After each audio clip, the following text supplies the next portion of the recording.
pretty big.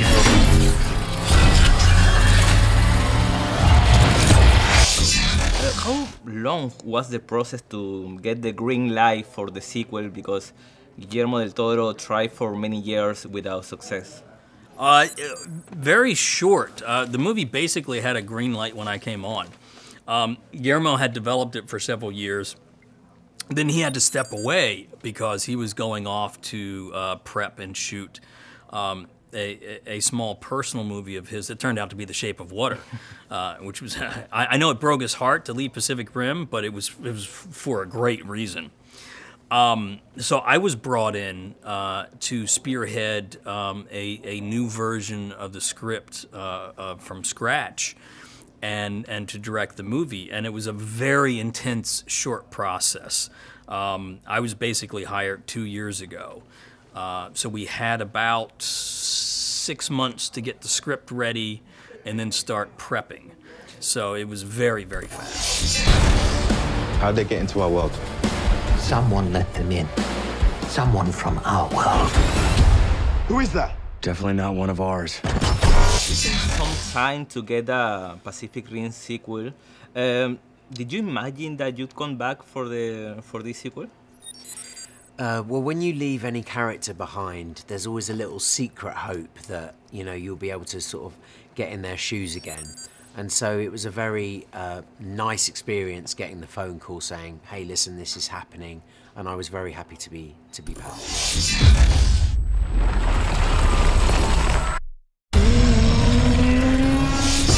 What was the most difficult part in order to respect the soul of the first movie and at the same time to bring new characters and a new story? Well, really, Guillermo del Toro and I, we grew up loving the same kind of things. We grew up loving man-in-suit, giant monster movies, Ultraman, Space Giants. We read a lot of the same monster and sci-fi magazines and comics growing up. So we were very much on the same wavelength with our past and our passion and what we love.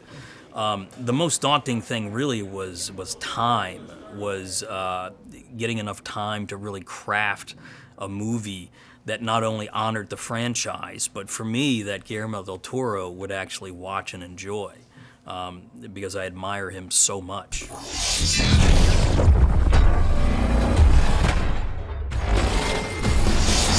First movie, you and Charlie Day's character have complicity and a friendship. Yeah, yeah. In this one, they separate his ways. Yes.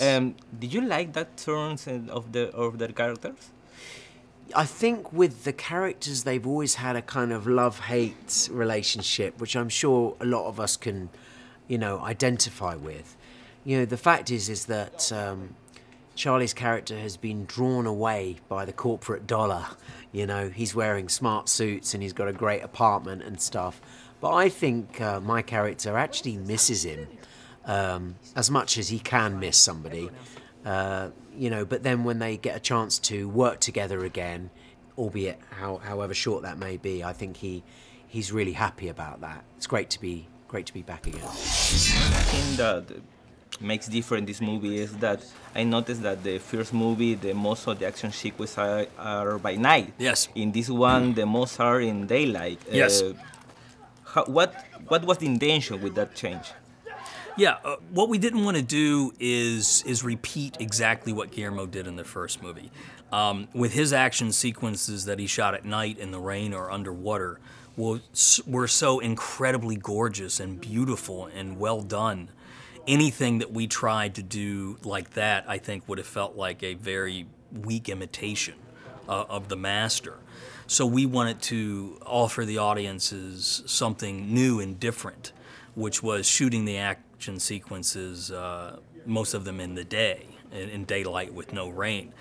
Very, very challenging for the visual effects company, Double Negative, to keep the amount of realism and depth when you can't hide anything with darkness. So the real challenge, it wasn't a challenge for me, it was very much a challenge for Peter Chang, my visual effects supervisor in Double Negative, who had to create these massive scenes in broad daylight.